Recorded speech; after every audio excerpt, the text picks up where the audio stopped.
Shall we begin? Why not? Welcome to Frankie Sense and More. It's like she's got a whole lot of goodness for you with a little bit of sass. Frankie, did you just say... She sure did. Not to mention, along with... Whoops. Join us now as Frankie Picasso and her new co-host mix it up with authors, musicians, and interviews with world-changing people. Let's begin. Okay, let's begin now, because it only makes sense. And hello there, and welcome to Frankie Sense and More. I am your host, Frankie Picasso, and today do we ever have a wonderful show for you. But first, I have an announcement. If you're a loyal listener to Frankie Sense, then you will remember a friend of mine, the Capuchin monkey named Pockets Warhol. He's an artist. Yeah, like me. Well, the Wizard of Oz Halloween Charity Event 2017, October 21st, this year's third annual Wizard of Oz inspired Halloween charity benefit is going to benefit Storybook Farm Primate Sanctuary, which is where Pockets and Darwin, the infamous Mackay, who was found roaming around IKEA parking lot dressed in clothes and creating havoc. Well, Storybook Farm provides a permanent home for its 19 primate residents who are retiring from biomedical research, zoos, universities, pet stores, and private homes. So it's a really important event. It is going to be the very first vegan social event held by Love Wild, Love Free. Flying monkeys are going to be around the room. There's going to be a balloon raffle, Candy Warhol, Bangs and Blush, and live performances featuring none other than Alexandria Beck of Universe of Ali. And Alexandria, she's an amazing woman. She's going to be coming on the show in about 2 weeks. She's an opera singer and a just absolutely gorgeous young lady. She has sung in front of royalty, heads of state. She opened the first Vancouver Olympic venue, and she sings in Harrods department store. It's so cool. Just as the shoppers go by, she's sitting there singing arias. So if you're interested, go to info@lovewildlovefree.com for your tickets for the Wizard of Oz. And the benefit, again, is Storybook Farm Primate Sanctuary. Well, today's guests are amazing, of course. We have Kim Oneill and Craig Dubecki. Now, they're both authors, and today we will speak to them both about their new book releases. I love how the universe works in its synchronicity, because Kim is from California and Craig is from Canada, and yet both have written about an experience where a bad breakup rendered them, let's say, in bad shape. Today, both are thriving, and we are going to hear all about it in just a moment.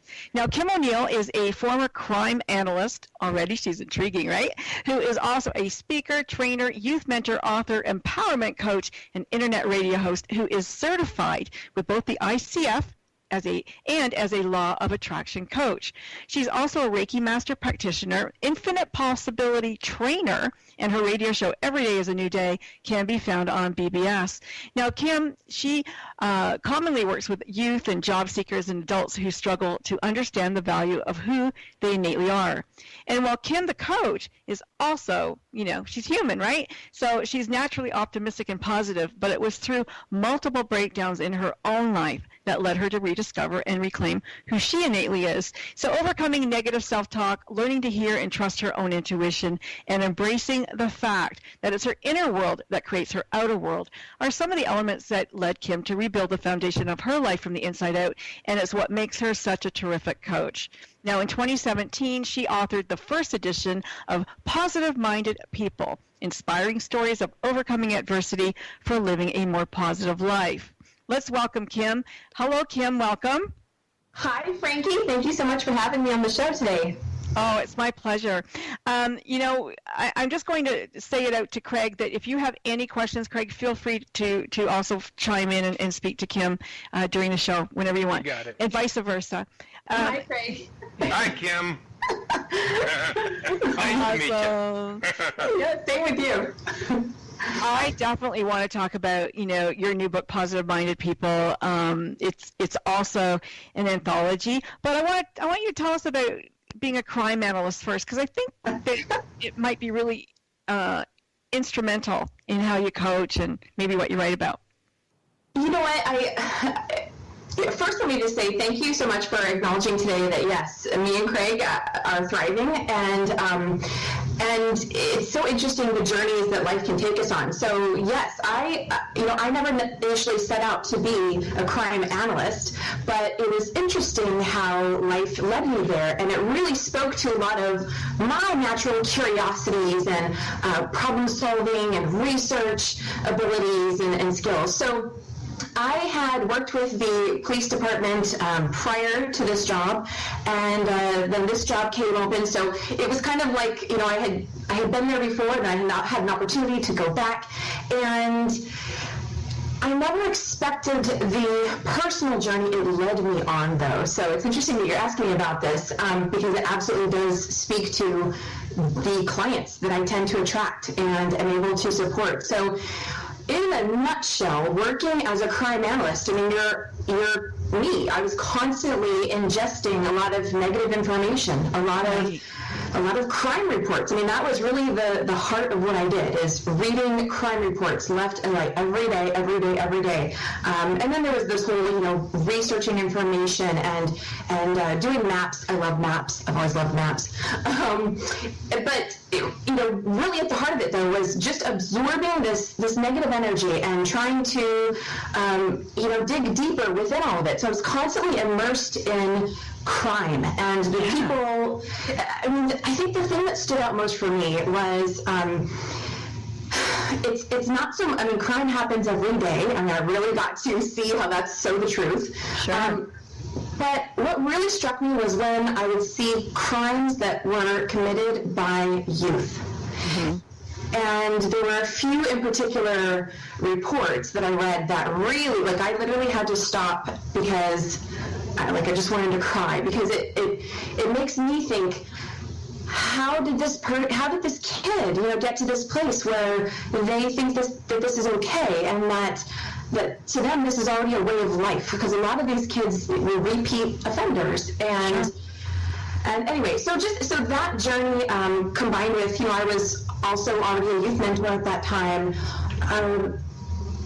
It really got me to this place where I had to dig deeper within myself. I was still in the midst of being on my own coaching journey of, learning about coaching and all this stuff when I first started that job.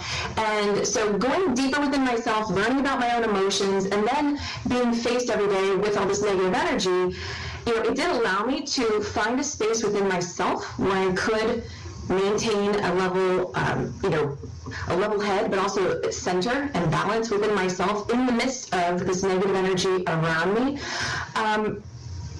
How did you shake it off, Kim? How did you shake off all that negative energy? It attaches to you and it comes home with you. So how did you shake that off? You know what? So I got in the habit of taking breaks. I got in the habit of grounding myself. I had to use those spiritual tools, the things that I've been learning and practicing over the years. I really had to use those more. So meditation, shaking it off. I had to remind myself that, I've been through things that other people probably wouldn't want from me either. And we all go through things, and there's something to learn from it. So I had to remind myself that, okay,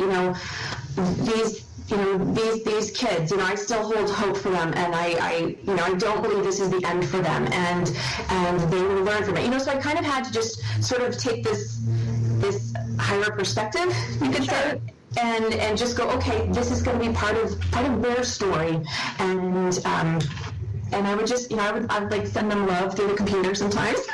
Nice. Yeah. Well, I want to talk to you about your book. Now, have either of you seen a show started last year? It's back on its second season, called Crazy Ex-Girlfriend. Have any of you seen that show? Oh, I've seen a little bit of it. It is hilarious. Anyway, it's about a girl, she's a lawyer from New York, who, when she was 15 years old, fell in love with this boy at summer camp and she sees him on the streets of New York after 15, 20 years. And she decides, she's like, oh my God, there he is. And she becomes a stalker and moves to California and tries to get him back. Well, she kind of reminded me a little bit about you, Kim, from your chapter. If I could just read a little piece of it. Yeah. You wrote, you know them, those people that get so attached and obsessed in a relationship that they basically go crazy. They call every 5 seconds, even though the other person didn't pick up the first 10 times. They call in the middle of the night while you're at work, lunch breaks, weekends, don't stop until you answer. They cry incessantly and make claims of feeling on the brink of suicide. They do not respond well to a breakup, and they turn into someone you've never even seen before. And you didn't know you were that person. How the heck did this happen? Help! Get me out of here. Make this person stop, except this person is you. So how do you make yourself stop? Oh my goodness. Yeah. That's great. I'm sorry. I mean, it's painful at the time, but very funny now. Oh, well, thank you. And yes, I can laugh at it now. What was the question exactly? The question really is, someone who is as smart as you with all the tools that you have, how did you go to the crazy space? It's because I didn't have a stable foundation within me as a person to begin with. And I later, further on in the chapter, I talk about, that situation led me to just a complete breakdown within myself, which was an opportunity for me to create a stronger foundation, a deeper relationship with myself. And that came through, wiping the slate clean and feeling like I'm completely empty and I don't know where else to go. And anyway, that's kind of the, so that led me I think Craig can identify with that one. Absolutely.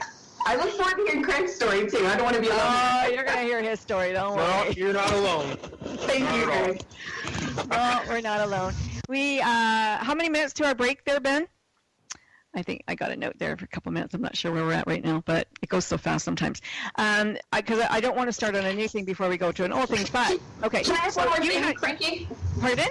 Can I add one more thing? Yeah. I just want to say that it was years of patching up old hurt and anger that allowed me to, that created the space where I didn't have a strong foundation already. So when all of that just kind of came erupting, then it was like, okay, we have nowhere else to go and we can start clean. So I want to go to this commercial break with this another quote from your book. Your chapter. Somewhere amongst the definitions of codependency, dismissive attachment theory, and anxious ambivalent attachment theory is where the relationship insecurity I developed can be understood. That is a mouthful. Wow. That is a mouthful. I want to get that on a t-shirt. Yeah. There you go. Yeah. Been there, done that. How's that? T-shirt. Oh, man. We're going to go to a commercial break. My guest today is Kim Oneill, Craig Dubecki. I'm your host, Frankie Picasso. You are listening to Frankie Sense and More. Please don't go anywhere because we'll be right back, and we got lots more for you.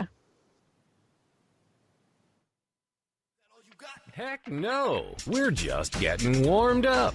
Frankie Sense and More will be right back after we pay the bills. It's words you never heard.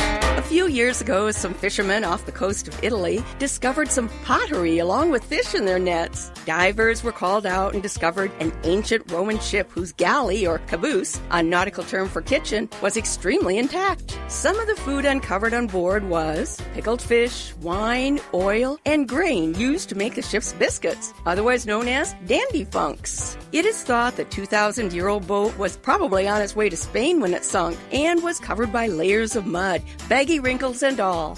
Baggy wrinkles are another name for the ship's ropes. The mud protected the ship from wear, explaining why the leftover food on board was still in such good condition. We land lubbers may not be familiar with leftovers on the sea, but we are familiar with leftovers in our kitchen. It's words you never heard. I'm Carolyn Davidson, and you can have fun challenging your words you never heard vocabulary with my free app, Too Funny for Words. It's the Fitness Minute with fitness expert Annette Hammond. One simple strategy for healthy, low-calorie eating is to pack your lunch instead of eating out. When you plan your lunch, you can control what you are eating and how much. Going to a restaurant can be disastrous for someone trying to lose weight or maintaining their present weight. Even choices like Caesar salad can be as much as 600 calories, and some Asian dishes like sweet and sour chicken can be well over 500 calories. You can put together a lunch that is satisfying for less than 300 calories. Harvard Medical School states that packing your lunch makes healthy food choices readily available, helps you curb portion sizes, and saves you money. You can pack leftovers from the night before and add fresh veggies and fruit. Keep it healthy and delicious. I'm Annette Hammond. To hear other fitness and weight loss tips, visit our website at AnnetteHammond.com.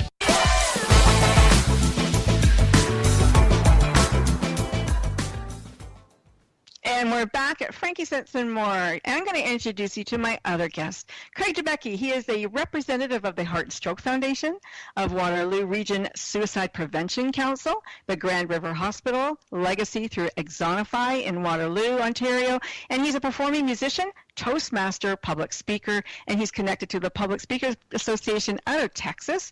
And he is a published best-selling author of So You Just Want to Be a Rock Star, and also the best-selling anthology Dreaming Big, Dreaming Bold, Volume 3, with a second anthology, Sharing, due out in December 2017. Wow.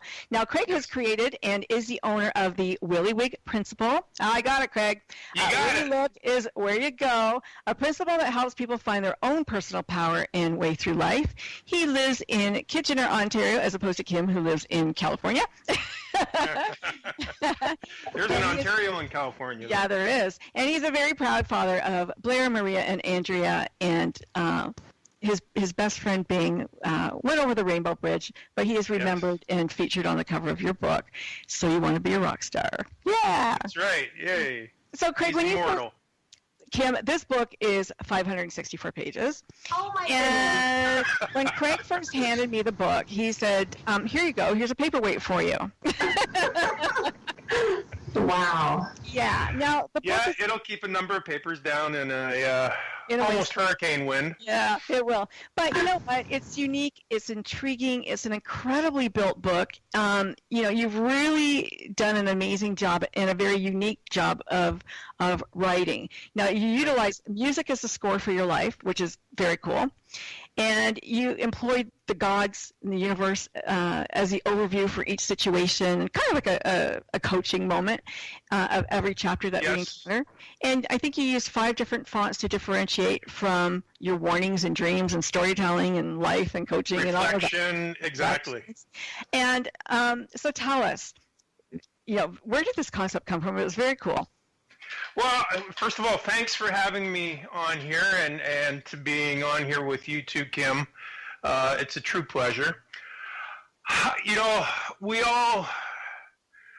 Everybody goes through, use the word things. I'll say everybody goes through their own shit in life. Yep. And, it's all relative. And, you can always say that, well, it could always be worse. People have gone through worse, but it becomes very personal when you're going through it. And correct. I'd gone through so much crap in my life, and I would describe, some of the stories to friends and just even strangers, and repeatedly they said, "God, that sounds like a movie. Mm-hmm. Like it should be a movie." And then I got to thinking, when I was like probably at my darkest, which would have been just after the divorce, 2001, I came very, very close to suicide. Mm-hmm. And then start rebuilding my life, and shit continues to happen. I thought, you know what? I've always wanted to be a writer. I've always wanted to be a musician. I've always wanted to be a public speaker. Mm-hmm. So I started to do that, and I started writing this book. And I thought, we all want to be rock stars when we're coming out of school. It has nothing to be about. It has nothing literally to be a rock star. A rock star. But even though I am a musician, and even though I portray that a little bit on the cover, we want to rock in our own world. Yeah. And it's the roller coaster. So I thought, you know what? I'm going to take people on an adventure, because my life has been an adventure. Now, it's not just me. This is fiction, nonfiction. It has some of me. It has some of other people, other stories that I've heard. Oh. And so did you feel purged after writing it? Did you feel... Well, yeah, actually, that was an interesting process, because it wasn't meant as a healing thing. I wanted to help people. I thought, God, there's other people that feel like me. There's other people that feel worse. There's people that take their lives. They've got to be feeling all alone.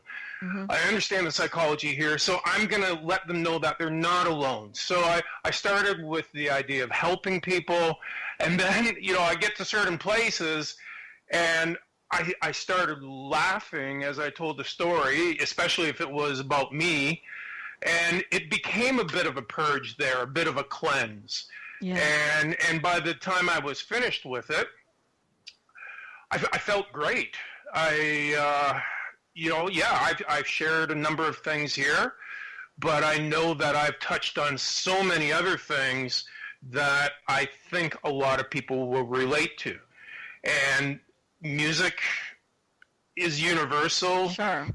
I wanted to make it musical, so that's where, you've got 70 chapters. Each chapter is titled after the name of a song. You have part of the song strategically placed within the chapter to embellish what is happening in that chapter as you follow the main character, Shane. And then, as you noted, the collective, there's a bit of a narration.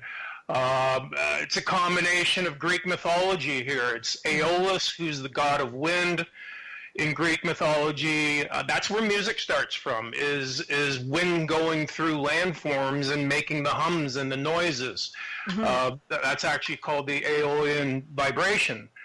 So you have Aeolus, Apollo, the Muses all combining there to kind of be a viewer of your life. What's the word? Foreshadowing too. Foreshadowing, exactly. Yes, yeah, they did that. That was very cool. I like that a lot. So just to give readers an idea, you were, Shane in the book was married, 17 years to a woman who had cheated almost all of them, unbeknownst to her husband. Yes. Is that true? Yeah. And in a very disturbing way. Yes. And like Kim, like you mentioned, that you got to a place of suicide. Like it got that bad that everything just combined, just really made you. You were worried for your children, and you were worried about so many things. And of course, you were kind of a victim of abuse too, because she kept calling you stupid and dumb, and I don't know how much of that was true, but she kept, well, definitely mental and emotional abuse. Yeah. It's looked at as highly as anything else in the courts. I'm just curious. I have a question now for Kim, because it just came to me. Is there a song that went with your relationship? Oh, like maybe or not, you think of that guy right away. You know what? Maybe that song, I don't remember the title, but one of the nicknames that he, the guy in my story and I, one of the nicknames we had for each other was Boo. So when that song came out about You're My Boo or whatever, that song, I haven't heard in a while. Music is so strong, and it takes you back right away to your relationship, right? Or time and place, and think, oh yeah, that's it right there. It's very interesting. So I mean, I don't know how much of your book is like you just said, some of it's true, some of it's not true, some of it's taking a compilation of other people's stories put in there.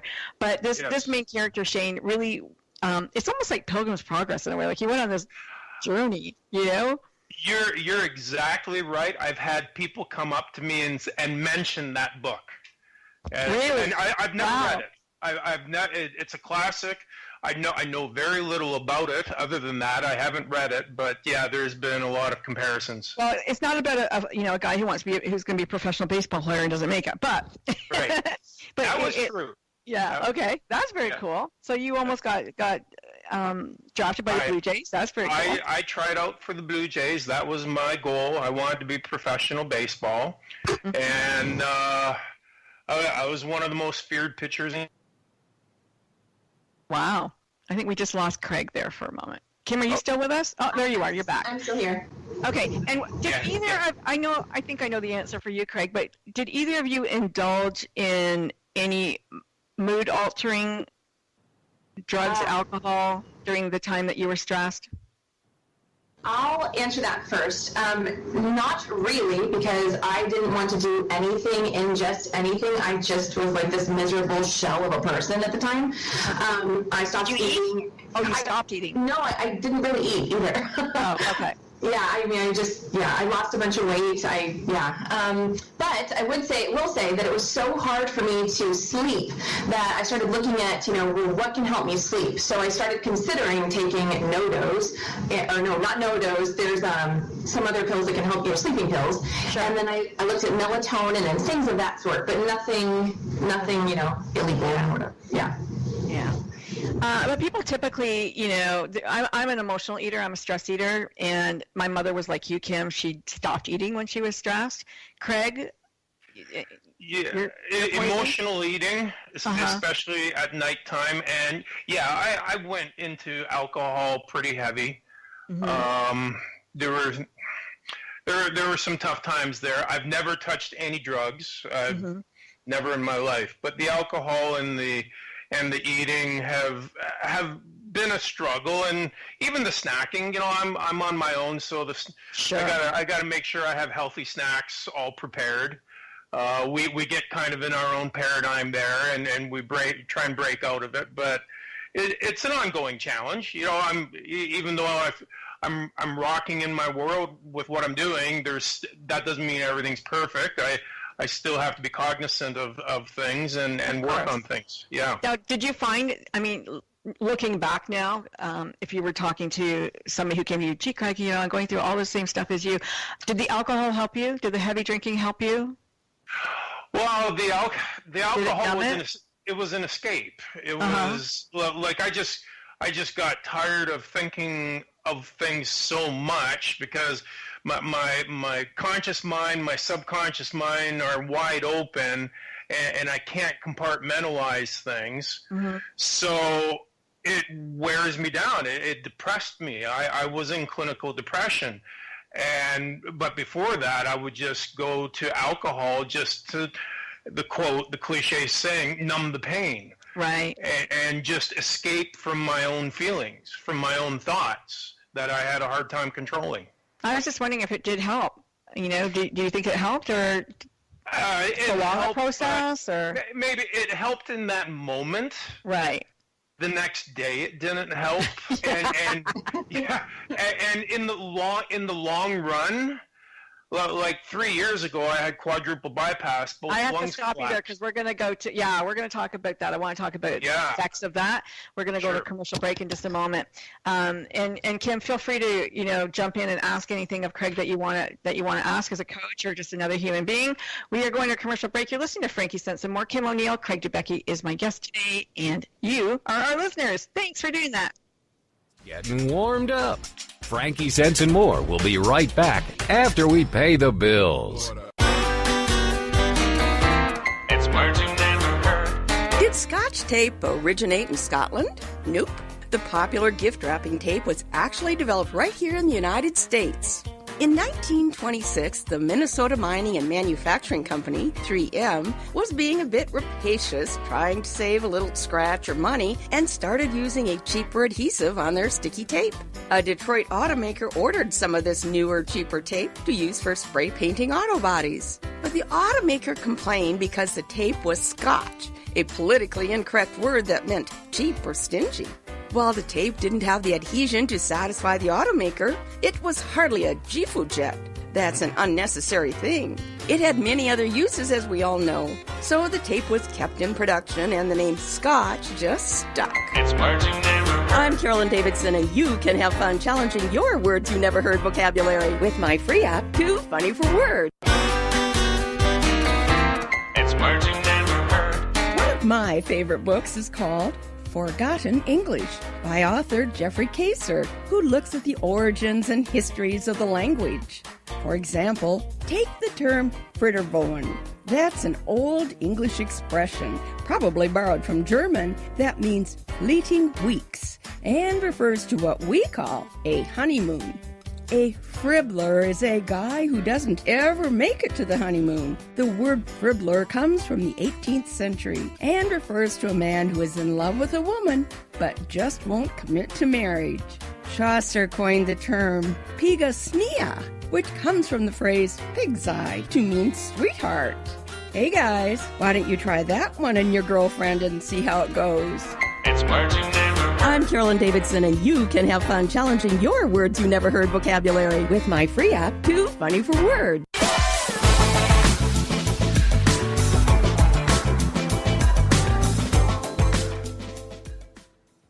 And we are back. And just before we left for a commercial break, Craig, you were, you kind of jumped through something very serious, like flippantly, but you had a triple heart bypass. Quadruple. Quadruple bypass, and because your lung collapsed, did you say? No, I had June of 2014. I had quadruple bypass, and because I had angina, I didn't have a heart attack, but three of my prime arteries were almost totally blocked. Holy moly! Wow. And a fourth one was about 70% blocked. And so they open heart, they did the artery stuff, and then they put me back, and I'm in recovery. And about an hour later, the alarms went off, and they had to set a speed record for doing 6 X-rays to determine both my lungs had collapsed. Oh my goodness! That can be fatal. Yeah, it's hard not to breathe. Yeah, like they had. I don't mean to laugh. Yeah. I can laugh at it now. Yes, yeah. But stick a tube into my chest. Sure. So I went through that. That's huge, major, life-altering. Yeah. So when you talk about the alcohol, the escaping. Yeah. Like we are a human machine, and I speak on the human machine, and just like any machine, depending on the fuel that you put into it, your machine is going to operate a certain way over length of time. So just like the body, if I keep putting in, high levels of alcohol, then it has to, scientifically, it will take a toll. Things will weaken, things will break down, and fortunately, they can fix a lot of it, but we only have one machine. They can't replace the body, so what we have to. Was this in your family? A lot of people do it. No, it's not hereditary. Not at all. My father died of a massive heart attack, but at 89. So sure. When they ask you, is there any history? That's if it's before the age of 55. Sure. Yeah. So how are you feeling? It was stress and lifestyle. Those are the two things that I can control, and I didn't do a good job of it. And I really go into that in my book. There's a lot of there are stories of Shane just getting wasted on his own in that book and hardly being able to climb up the stairs. That I've been there. Yeah. And he's very stressed out. I mean, you could tell he's very, very stressed out. I thought he was going to have a heart attack in the book, to tell you the truth. But so what do you do now to relieve your stress? That's Willywig. Willywig. And you said that so well. So thank you. I learned, I have that, I believe in it so much that I have it trademarked. Where you look is where you go. And Kim, you kind of talked a little bit with Frankie about this. If you look at the fear, if you look at the problems, you become the fear. You become the problems because that is what you're looking at. Yeah. Mm-hmm. So it's just like... How do you spell that?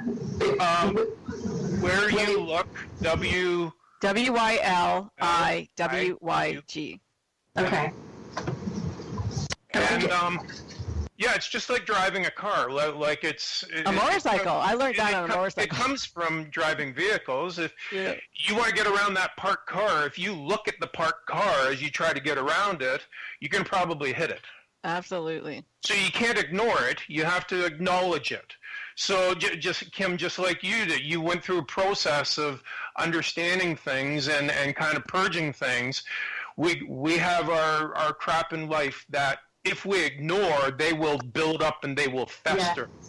And they will explode. That subconscious mind just explodes, and then we're in trouble. So we acknowledge it, we process it, and We look where we want to go, but we glance at the problem. Look where you want to go, glance at the problem. I had to learn how to do that, and now that's what I want to help other people do and corporations, because everybody says, oh, you got to focus more. You got to try and focus better, but nobody explains what focus is. Mm-hmm. Mm-hmm. And I'm trying to do the missing link here with WYSIWYG. Nice. You can go and read all the self-help books you want. You can take all the courses you want, but if you don't know how to focus, clear your mind, and truly focus, then you're not going to absorb and process as much as you want to what you're trying to learn. So I want to know, though, how are you feeling today? I'm feeling good. I feel very strong. I feel like I'm in control of my life, even though it's very busy. I finally have things that I can turn to that make me smile, that, the stress is always going to be there. Sure. But now I have things that, okay, I can go to. I can play guitar. I can get up on stage and jam with somebody. Mm-hmm. I can put myself out there for public speaking. I've got one coming up next week where I'm a keynote speaker. Nice. So I've got a lot of really positive things to focus on. Before my surgery, especially before my suicide thoughts, I didn't have anything for me, really. I'd become just swamped with the sadness, the failure, thinking everything was a failure, and that had become me. So Kim, you're in your positive-minded people, inspiring stories of overcoming adversity for living a more positive life. That sounds like a book that a person where Craig had been would be very happy to read. Oh, absolutely. Yeah. You had an issue with your dad. He wasn't around very much, right, Kim, when you were growing up? And perhaps that was part of your problem with the obsession with this boy? It was. I mean, there were some things that Craig said that resonate with my story when he was talking about, I don't remember your exact words, Craig, but you were talking about, filling yourself up with the alcohol or a different substance. And for me, in my story, it was that I didn't realize I had been doing this, but I essentially was wanting someone else to fill me up because I had this void from my dad not being there. And I didn't realize for a lot of years that I had a void. I thought that, how can you miss something if you've never really had it? I'm strong, I'm not as affected by this. And until, this friendship, it was like an off and on romantic friendship relationship that really what led me to just completely crumbling. Until when that crumbled, that's when I realized, oh, okay, this goes even beyond this situation. This goes all the way back to my dad. And I just finally had to accept that, yes, I was affected by that. And, and that healing didn't happen immediately. It certainly happened over several years. But it's, I can't even say that I regret that it happened. I don't wish an experience like that on anybody ever. Right. And I would never want to go through it again, knock on wood. But I have to say, I'm glad that I went through it, because it really did bring me to a place where I can start to see life differently, and I can accept more of who I am, which I think is an ongoing journey. So it's, I don't think it's anything you ever just completely master. But yeah, so definitely my dad was a part of the story for me. Well, sitting back, I can see where this young man, you were best friends. And then you kind of went to the lover territory. Then you went back to being best friends, and you went to the lover territory. And then he found somebody. He fell in love. Yeah. And so that's almost feeling like an abandonment of your friendship. Yeah. Even like your father felt like an abandonment. Subconsciously, right? Of course, right? Right. Yes. Yeah. Well, yeah.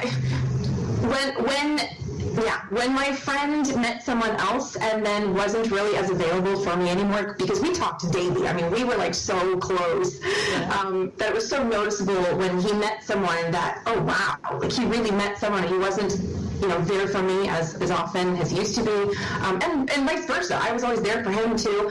So yeah, it did feel like an abandonment even in that moment. I was very aware of that. It was all this stuff about my dad that I had to take a deeper look at as time went on, because I had denied some of that. I didn't want to claim that as part of my story. I don't want to be seen as an adult woman with daddy issues. That to me is like, what? But I had to go, no, Cam, look, it's okay. It's part of my story. I have healed immensely from it. Well, you reconnected with your father, right? You reconnected with him just for a little bit before, and then he passed on. But that was really, how was that for you? Oh my goodness, yeah, that's a whole other thing. It was such a short-lived period. It was kind of a period of 2 weeks and 2 months, and he died so unexpectedly. He literally died the day after he finally told me that he was sorry for never having been there. Yeah, it was huge. So you got closure. Thank God you got closure. You know what? I will say this. I did get a little bit of closure from him in just that one statement, but I would say the additional closure and healing came from my desire to not let that be the end, because here I had lived a whole lifetime of not really feeling like I had a relationship with my dad, and now I was in this space where I needed that. And when he died, I was really angry at him, because how could you do this? You come back in and we're trying to build something, and now you just disappear. And so that's when my whole perspective on death and life and all of that just completely shifted, because I was so determined to continue this relationship with him. And so this may not be everyone's story, but I absolutely found additional healing after he died. And it makes me think of what's her name? I just had her and then she went out of my head again. The singer. And she wrote the story about her dad. Kelly Clarkson. Kelly Clarkson, yeah. Yes. It's almost like a Kelly Clarkson story where dad left and now he kind of wants to come back. But for Craig, being a dad was everything for you. Like that was the whole role. Like that was everything for you, was to be a father. Absolutely. Yeah. My kids kept me alive. It's. And I go back and psychoanalyze my childhood too, and there's a lot of that in the book too, where I'm trying to understand my parents. My parents were wonderful. I love them, and they were always there for me. And but I knew they were in love, but I never really saw the physical love between them. But they supported me, and that's what I ended up being with my kids. I was there for them all the time. Yeah. We're going to go to another commercial break. Craig, did you ever see your parents kiss? Ever? Like peck, kiss, nothing? I think so. Yeah? I think so, yeah. Okay. Well, we're going to think about it. We're going to go to a break. We're coming back. It's Frankie Sense and More. Frankie Sense and More will be right back after we pay the bills. It's words you never heard. The first official 4th of July party was held at the White House in 1801. But did you know that countries other than the U.S. celebrate American Independence Day or July 4th? Denmark, Italy, Portugal, and England all have 4th of July parties. In fact, the British celebrate their independence with bungers and fizzgigs, otherwise known as firecrackers, just like in America. Squib is slang for an electric match used in pyrotechnics. Our dog celebrates July 4th every year the same way, by cowering under the bed. Many European celebrations take place, of course, at American military bases. I'd like to send a special thanks to all our armed forces stationed around the world for everything you do to provide freedom and independence to America. It's words you never heard. I'm Carolyn Davidson, and you can have fun challenging your words you never heard vocabulary with my free app, Too Funny for Words. It's the Fitness Minute with fitness expert Annette Hammond. Do you realize that sugar-sweetened beverages are the #1 source of calories in the United States? Weight Watchers says so and encourages you to think before you drink. A 12-ounce can contains the equivalent of 10 teaspoons of sugar. Most of us drink 1.5 cans a day, which is a roaring 500 cans a year. Drinking 1 can of regular soda a day can cause you to gain as many as 10 pounds in a year. Even if you drink diet sodas every day, you need to go easy. Every once in a while, it's okay, but drinking sodas daily is not a good choice. Drinking pure water is the best, and green tea is another great idea. It's important to stay hydrated and healthy, so scale back on sodas and choose water instead. I'm Annette Hammond. If you're a fan of Fitness Minute, like us on Facebook at Fitness Minute with Annette Hammond.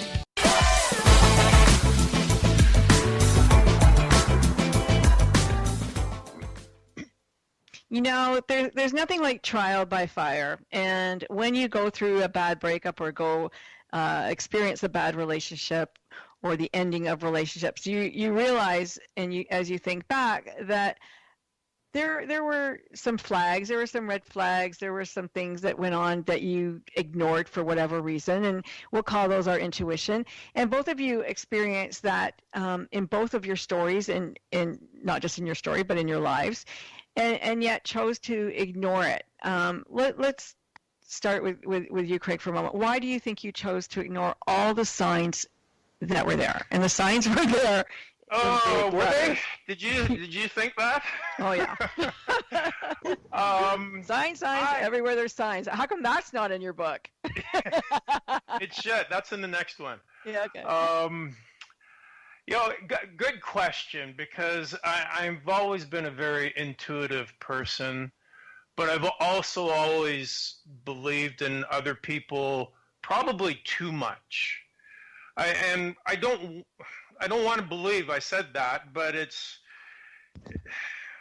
I don't want to, I've been gullible, I've been naive, and this is in hindsight I'm saying that. Sure, At that time, I didn't, sure, I saw some things, and it's not even with the marriage. It's with work. There's a lot of work issues. There's a lot of different issues from all different angles where I would see this sign and I would just think, no,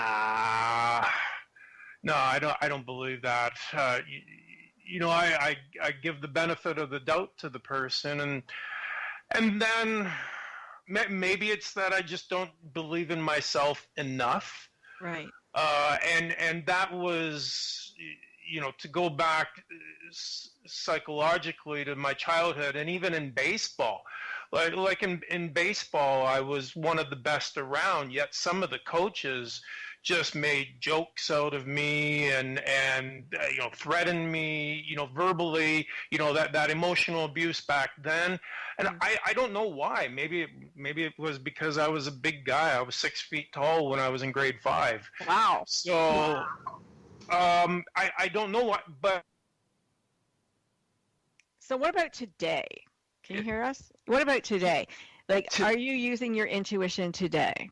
Yes, I am, because I've never believed in myself more than I believe in right now. Good answer.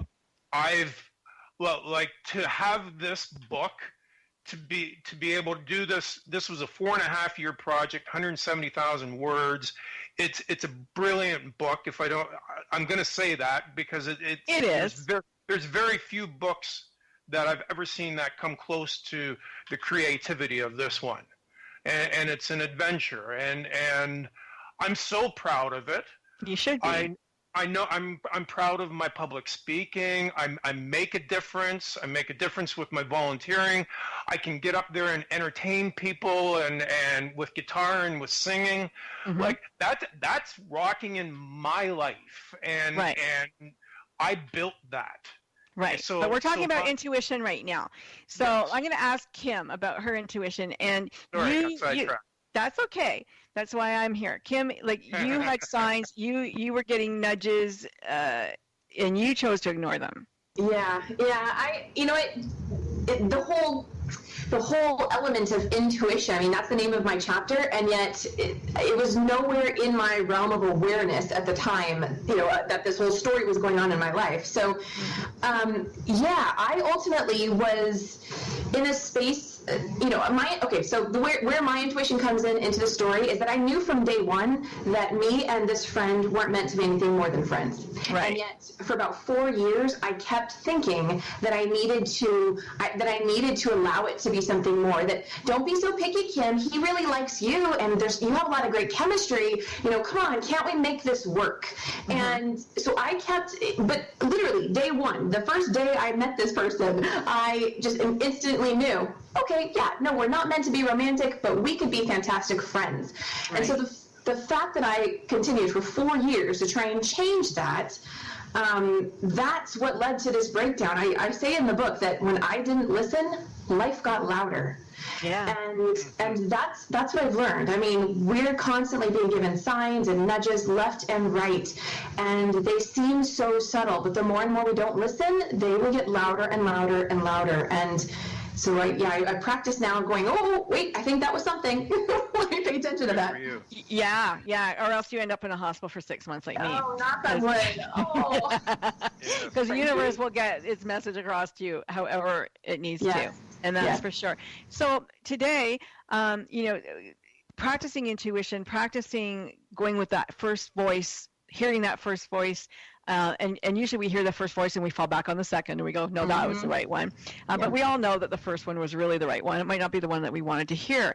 I know, Craig, that you have, through the book, I know that in choosing new relationships, you've kind of not listened to intuition. And Kim, I don't know if with your husband, like you just mentioned that you've gone through a divorce. So, did you not listen again, or was this something that was... Here's the thing, as coaches and people who want to help people, and I know myself because I went through it, we were, I call it the neon sign over our head. Come here because we'll help you. We like to help you. And so you attract a certain person who needs help, right? And they're disguised in so many ways. Like some, might be somebody who overtly goes, help me, or they could seem very strong, but they really need your help, you to be the mom or the dad for them or whatever the case might be. Are you still wearing that sign? Have you recognized that it's there, and can you get rid of it? What do you guys think? Jump in. Wearing the sign of that I can help anybody. Is that what? Well, as a coach, like you're open for business, right? The sign is there, but it happens in life too. It happens in your personal life too, because sometimes we forget to take it off, or because we're so used to being a giver that you just keep on giving. But you don't need that or want that necessarily in your personal life. I just recently started dating again, and yes, that happened within these few dates with this person. And I had to finally say, okay, Kim, nope, we know when to cut it off now. We know how to read the signs, and I am not a coach for this person. I'm not his therapist. It can go that way so easily, can it? So it does, yes. That's crazy. Well, one of the hardest things we have to sometimes learn is to say no in a nice way. Yeah. And that's even to ourselves, just, okay, this can't go on like this. I get this feeling already. You've learned something, with what you've gone through. Take that lesson and think of yourself a little bit more. It's okay to be selfish. It is okay to be selfish in a nice way. Absolutely. I think it's really important to be selfish. We come into this world alone, we leave it alone, and everything in between is about us. It really is, right? And whether we're here for somebody else or they're here for us temporarily or long term, it's still about us, and we have our journey and our life and our learning to go through. And people go, well, that's so selfish, but it's not. It's self-love. It's not selfish. I think that's what led to my breakdown, is because I kept placing my focus on other people. But when you make other people, be your rock or be your foundation, what happens when those other people choose to leave? Yeah, exactly. Yes. Yeah, and so that's where I had to learn, like, no, I've got to fill me up first, and then I can bring someone else on this journey with me. Yeah. So, that's what mine was about. You got 2 legs and 2 feet, and you know where to go, right? Yeah. Frankie, the beginning of my book, like I break it up into 5 parts, right? Yeah. The audition, the rehearsal, the first set, second set, third set. But at the very beginning, I have this quote here from Steve Bow, and it's, God's gift to us is more talent and ability than we'll ever hope to see in our lifetime. Our gift to God is to develop as much of that talent and ability as we can in this lifetime. Yeah. And that's taking care of ourselves. You know, we have to always make ourselves number one, especially if we want to be there for other people. Yeah, absolutely. I think that's what it's all about. You know, and we are given more gifts than we recognize and realize, and we have so much that we can be working on ourselves, but we get easily distracted. Oh yeah, well, yeah. Easily distracted. Easily distracted, as Kim was just a second.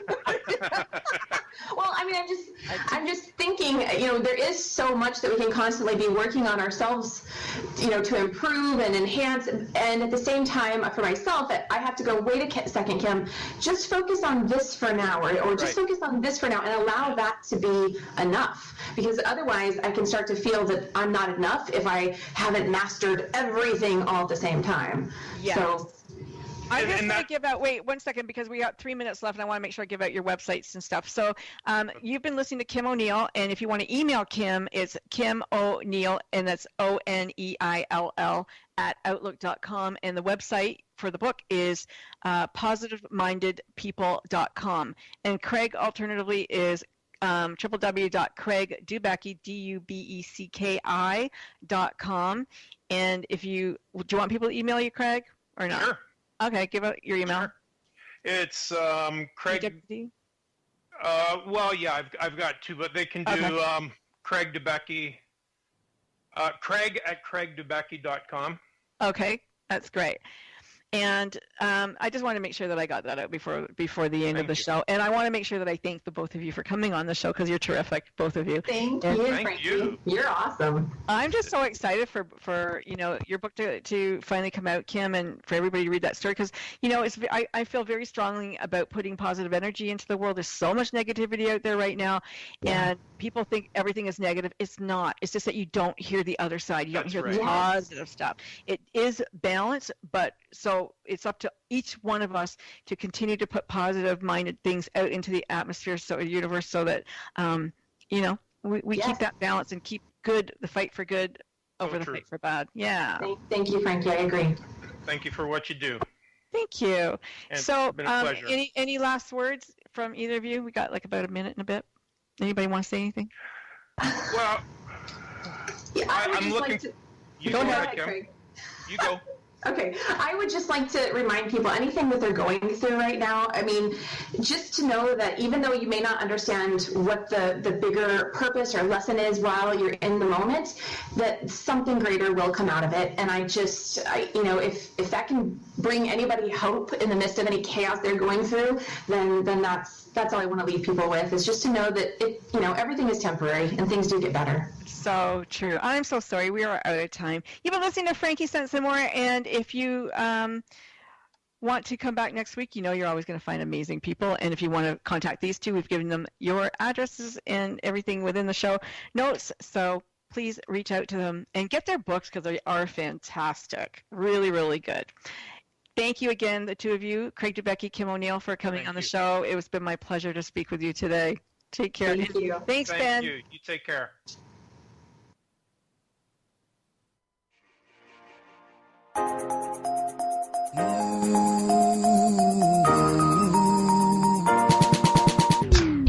She not you, she the one.